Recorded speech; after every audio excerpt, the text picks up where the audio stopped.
Hello everybody and happy 2015. I'm back folks and it's time to review another film.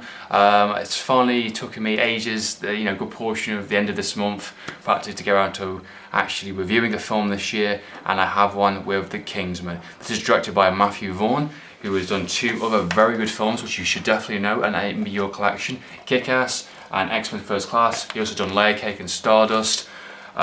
This film came out today in the UK, January 29th of 2015. Of course, it stars Colin Firth, Samuel Jackson, Mark Strong, and a list of other great, beautiful, talented people.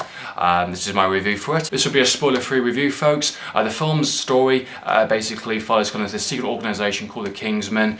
Colin Firth's character, he's kind of like a slick kind of James Bond suit, glasses, kind of intelligent British operative. He recruits this kind of young lad who's kind of doing petty crime. He's on the streets. He's stealing cars. He's kind of picking on fights, kind of thing. He's very talented. He's got potential, and he basically recruits him into this kind of agency, kind of testing his limits to see what he can do, what he can't do. Can he work as a team? Who he is as an individual? You get to find out a lot about that character and how he connects with Colin Firth's kind of character, which I think is one of the most important aspects of the movie, and definitely takes up a good portion of the first, I would say, good hour or so, building up to the character becoming one of the Kingsmen himself. The actual story is very much a love letter to James Bond and Austin Powers and all these great spy films throughout the decades. It definitely tackles all these different genres practically. It's serious, it's funny,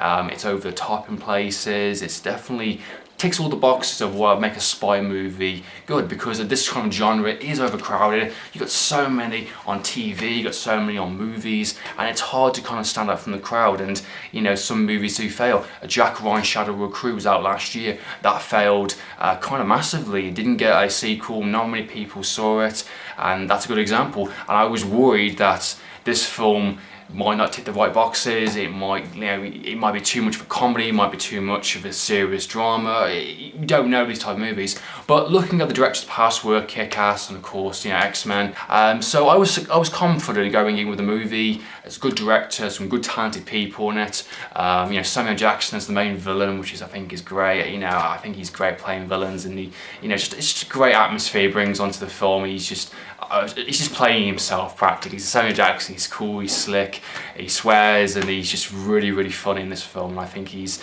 plays the role beautifully well. Of course, it's got a typical kind of like end of the world kind of plot in a sense. Really over the top and just far-fetched. But that's part of the charm. It's basically just having fun, and it's inviting you, the audience, to join with it as well.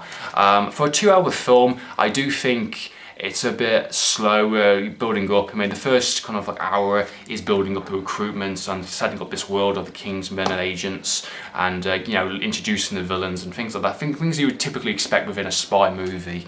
And you get to know those characters definitely and who they are, and it builds up from that for the recruitment process. And I think it works definitely nicely, especially towards the last, the main act of itself. Definitely the first one complements it, and it looks really, really nice. I think the last, good portion of it, I think is just really fantastic. Definitely reached its high. It's so funny, the last part, and it's just completely insane. One thing, of course, I have to mention this film is the fight scenes. I think they're just great.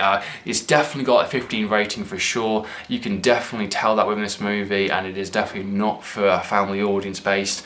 There's just some great action scenes, and so the way it was shot, the way it was edited, put together, it's fast, it's aggressive, it's in your face. Not just see Colin Firth doing something a bit different. We haven't seen him do this type of fight, choreographed stuff. At least I haven't seen any of the movies that he's done this in. He's always played kind of safe roles, the British roles, but I think he's doing some good stuff recently. Before I Went to Sleep, played a very different type of character in that one. I think he's trying to do more daring projects, and I think he's trying to challenge himself as an actor. This is a good opportunity for him. I think he was great in this movie. I feel an introduction to this world, and I think the fight scenes he was in, one especially fight scene was a church scene. This scene I think is going to be remembered definitely for this year.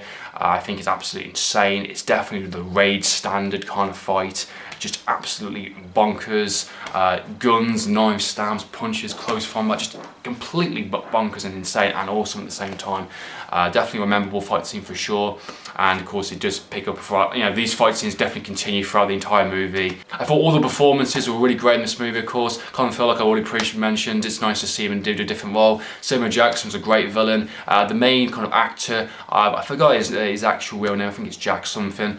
I think he was definitely an up and coming actor. I think he did a really good job in this, wasn't too sure at first, but once you get to know him and his kind of personality and how he interacts with the characters, I think he did it quite well, especially when he got his time to shine, definitely towards the closer end parts of the movie. I think he definitely put on this kind of like James Bond kind of esque kind of thing, and he definitely captured that spy agency, this kind of guy that's been recruited and become a spy practically. I think that was a really good aspect of it. There's definitely some really funny scenes in this for sure. Overall, it's a very entertaining film, definitely enjoyable. I think you have an absolute blast with this movie. Go and watch it with your friends. It made me laugh. I enjoyed the action. The narrative was, again, a love letter to like James Bond, the spy world kind of thing, very over the top kind of thing, but enjoyable. Nothing massively original, but it's a nice, good, fun movie to enjoy and you can sink your teeth into, and just it's a good way to end this kind of January month kind of thing. I definitely say for sure. All acting performances are great. Mark Strong, nice to see he had a bigger role than I expected he would do. Very underrated British actor here so far. It didn't blow me away as much as I was thinking he was going to. I think it was just a nice, enjoyable film from start to finish. I think some character development would have been nice in certain places. I think it overshadowed a couple of characters, and I think the ending could have had a little bit more maybe. I'm not too sure, but I enjoyed it for what it was. I think it was a pretty solid, good film. From a good director, good cast, good action sequences. In the meantime, Andrew TV, signing out.